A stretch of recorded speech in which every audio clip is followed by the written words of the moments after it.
정도 규모의 신축 건물을 평당 1억에 매입하는 거는 사실 쉽지 않습니다. 강남에서는 더더욱 쉽지가 않은 매물이었고, 전 건물주분은 많이 아쉬운 투자였겠지만 새로운 건물주분께서는 나쁘지 않은 투자로 보여집니다. 안녕하세요, 육빌딩입니다. 오늘은 제가 선릉역 대치동 상권에 나왔는데, 이 선릉역이 테헤란로 기준으로 북쪽은 삼성동이고 남쪽은 대치동입니다. 그 좌측으로는 역삼동이고 행정구역이 이렇게 나눠져 있습니다. 지금 제가 선릉역 1번 출구에서 도보로 100m 정도 걸어왔는데, 뒤에 있는 건물이 작년에 거래가 됐던 사례예요. 24년 3월 달에 거래가 됐는데 3,277억 해가지고 평당 6억 4천만 원에 매각이 됐습니다. 알레르망이라는 친구 브랜드에서 매입을 했는데, 건물명도 알레르망 타워로 변경을 해가지고 쓰고 있습니다. 규모 자체가 엄청 큽니다. 대지 면적이 505평, 연면적이 7,982평, 그리고 2000년도에 준공이 됐고 지하 6층부터 지상 19층으로 이루어진 건물입니다. 지금 현재 알레르망에서는 약 3개 층 정도를 사용하고 있는 걸로 보여지고, 나머지는 삼성생명, 국민은행, 다양한 임차 업종이 들어가 있습니다. 직영으로 쓸 생각도 있으셨지만 수익을 생각하고 매입을 하지 않았나, 그런 생각이 드는 건물이고, 이 건물이 또 재밌는 거는 6년마다 거래가 됐습니다. 2012년, 2018년, 2024년 이렇게 거래가 됐는데, 2012년도에는 1,450억 해가지고 거래가 됐고 18년도에는 1,905억 해가지고 거래가 됐습니다. 그리고 최근에 24년 3월 달에 3,277억에 거래가 된 거죠. 이게 손바뀜이 처음에는 삼성생명 타워라고 해가지고 삼성생명에서 소유를 하고 있었습니다. 그리고 다음에 매각이 되고 알레르망에서 매입을 한 사례인데, 작은 꼬마 빌딩들이 손바뀜이 자주 일어난다라고 생각을 할 수도 있는데, 대형 빌딩들도 알게 모르게 거래가 많이 되고 있습니다. 용도 지역이 일반 상업 지역이에요. 서울시 조례로 일반 상업 지역은 공정률이 800%까지인데 2000년도에 지어졌다 보니까 1050% 가까이 지어져 있습니다. 테헤란로 하면은 빌딩 숲으로 되게 유명한데 많은 기업들이 들어가 있고, 그리고 주변에 대우 세대도 겸비를 하고 있습니다. 그리고 이 알레르망 타워가 거래되고 나서 6개월 뒤에 또 여기 앞에 있는 롯데 L7 호텔이 거래가 됐어요. 비즈니스 호텔로 운영이 돼 있지만은 공유 오피스도 들어가 있고, L7 건물 같은 경우는 그냥 알레르망 타워보다 저렴하게 거래가 됐습니다. 알레르망 타워는 평당 6억 4천, 그리고 L7 호텔 같은 경우는 평당 4억 7천. 연면적당 가격으로는 알레르망 타워가 평당 4,100만 원이었고 L7 호텔 같은 경우가 평당 3,100만 원 수준이었습니다. 제가 봤을 때는 위치적으로는 차이가 없다고 느껴지는데 대로 하나를 끼고 있습니다. 그리고 테헤란로 같은 경우는 다 일반 상업 지역으로 대로변이 이루어져 있다 보니까 이렇게 빌딩 숲으로 만들어질 수밖에 없는 땅들인 것 같습니다. 선릉역이 업종 제한도 없다 보니까 들어올 수 있는 업종들이 엄청 많습니다. 상권으로서는 정말 좋은 상권이거든요. 이제 선릉역 이면으로 한번 가보시죠. 대로변에서 하나 이면으로 들어왔는데 여기는 대치동입니다. 주변이 미술학원 거리로 꾸려져 있어요. 이 건물도 보시면은 1층, 2층은 음식점이지만은 3층은 미술학원이 또 들어가 있죠. 주변으로는 미술학원, 병원, 먹자상권 이런 식으로 이루어져 있습니다. 창조의 아침이라는 미술학원이 있었는데, 그 미술학원이 이쪽에 깃발을 꼽으면서 미술학원 거리로 형성이 됐다고 합니다. 그리고 이 건너편으로 역삼동 쪽에는 개나리 블럭이라고도 하죠. 배우세대 밀집 지역입니다. 이면 같은 경우는 학생들과 직장인, 되게 많은 유동 인구가 있는 곳이에요. 차량 유동성도 엄청 많은 곳이고, 그리고 또 바로 뒤에 있는 건물이 가장 최근에 거래된 사례입니다. 24년 12월에 거래가 됐는데 매매가가 148억, 평당 1억 8,700만 원 수준의 거래가 됐습니다. 대지 면적이 79평이고 연면적이 150평입니다. 지하 1층부터 지상 3층짜리 규모의 건물인데, 이 건물 같은 경우는 백다방으로 많이 알려져 있던 매물이었어요. 3종 일반 주거 지역이고 북도로 코너에 위치해 있다 보니까 신축을 했을 때는 네모 반듯한 용적률을 다 활용할 수 있는 건물이 나올 것 같습니다. 여기가 권리금이 어느 정도 형성이 돼 있다 보니까 임차인을 명도하는 데 쉽지 않을 거라고 생각이 들어요. 그래서 전 매도인 분께서도 명도가 안 되는 조건으로 매각을 하신 것 같고, 워낙 상권이 좋다 보니까 건물을 안 지어도 공실 리스크가 적은 위치에 있습니다. 이 거리로 21년도에도 평당 1억 9천 이렇게 찍힌 사례들이 있습니다. 제가 이쪽에서 가끔씩 먹자 상권이 형성이 돼 있다 보니까 일 끝나고 회식을 하러 오기도 하는데 이 상권이 정말 좋습니다.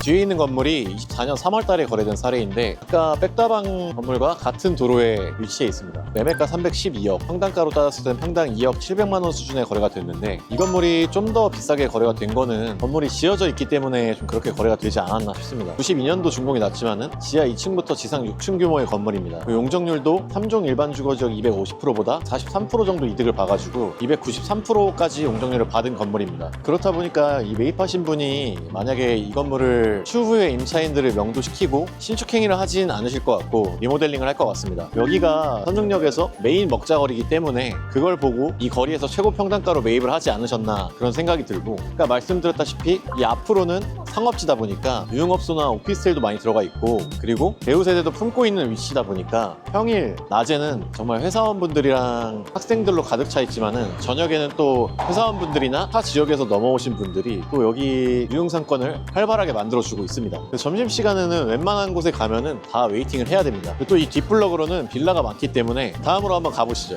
이면으로 들어왔는데 이쪽은 다 상가주택이나 최근에 신축된 건물들로 좀 이루어져 있습니다. 보통 1, 2층까지는 상가가 들어가고 나머지는 주택인 건물이 대다수인데, 여기가 20년도, 22년도 때 거래가 좀 덜 됐던 이유는 아무래도 토지거래허가 구역으로 묶여있다 보니까 실사용 이슈가 있었기 때문에 다른 지역보다는 거래가 덜 됐었습니다. 토지거래허가 관련 규제들이 전면 해제되면서 다시 거래가 살아날 거라고 생각을 했지만은 최근에 경제 이슈가 많았잖아요. 그러다 보니까 거래가 확실히 둔해진 것 같습니다. 그리고 또 이 밑으로 내려가면 한티역 쪽으로는 입시학원들이 밀집해 있잖아요. 입시학원 자리가 많이 없다 보니까 한릉역 쪽으로도 일부 단가 학원들이 넘어오는 현상이 조금 있는 것 같습니다. 그 고객님들 중에서 대치동을 좋아하시는 분들은 정말 대치동만 보시더라고요. 학군이랑 배우 세대랑 한건까지 잘 돼 있다 보니까 그런 이유에서 많이 찾지 않나 그런 생각이 드는 위치입니다. 날이 춥다 보니까 입이 잘 안 떨어지네요. 선릉 3대장이라고 하죠. 신동군 감자탕, 그리고 농민 배감순대, 그리고 뽕나무쟁이 족발, 이 세 개의 맛집이 있는데 여기가 다 먹고 싶어도 웨이팅을 해야 돼가지고 먹기가 힘든 곳입니다. 방송에 노출되는 거를 원하지 않는 분들이 많은 그런 음식점들이라고 들었는데, 신동군 감자탕은 워낙에 유명하니까 체인점이 많이 생겼고,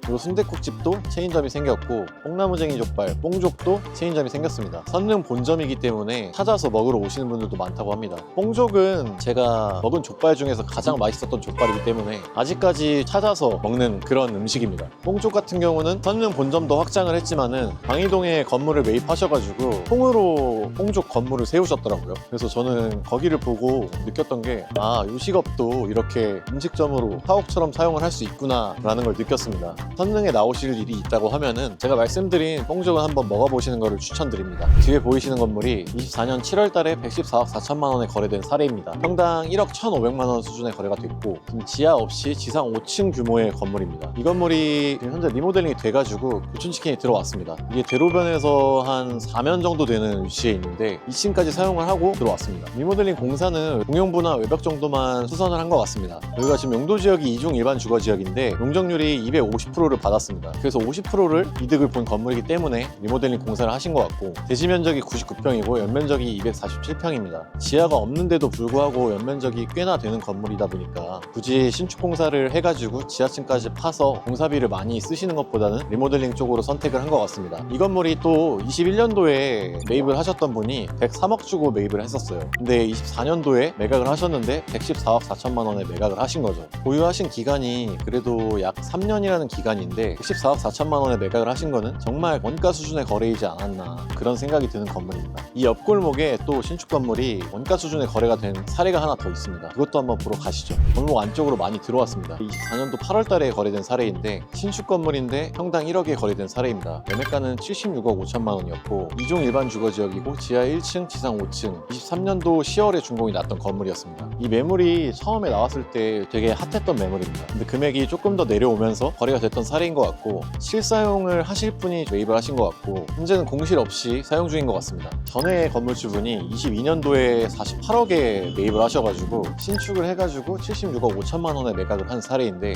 이 건물 같은 경우는 전 매도인분이 좀 많이 아쉬운 투자를 하지 않으셨나 그런 생각이 드는 건물이고, 저도 좀 많이 아쉬운 건물입니다. 대지 면적이 76평이고 연면적이 180평인데 이 정도 규모의 신축 건물을 평당 1억에 매입하는 거는 사실 쉽지 않습니다. 강남에서는 더더이 쉽지가 않은 매물이었고, 그렇다 보니까 실사용을 하실 분이 적정가에 잘 매입을 하신 건물인 것 같습니다. 전 건물주분은 많이 아쉬운 투자였겠지만은 새로운 건물주분께서는 나쁘지 않은 투자로 보여집니다. 그리고 또 요 바로 앞에 또 극과 극인 투자가 있습니다.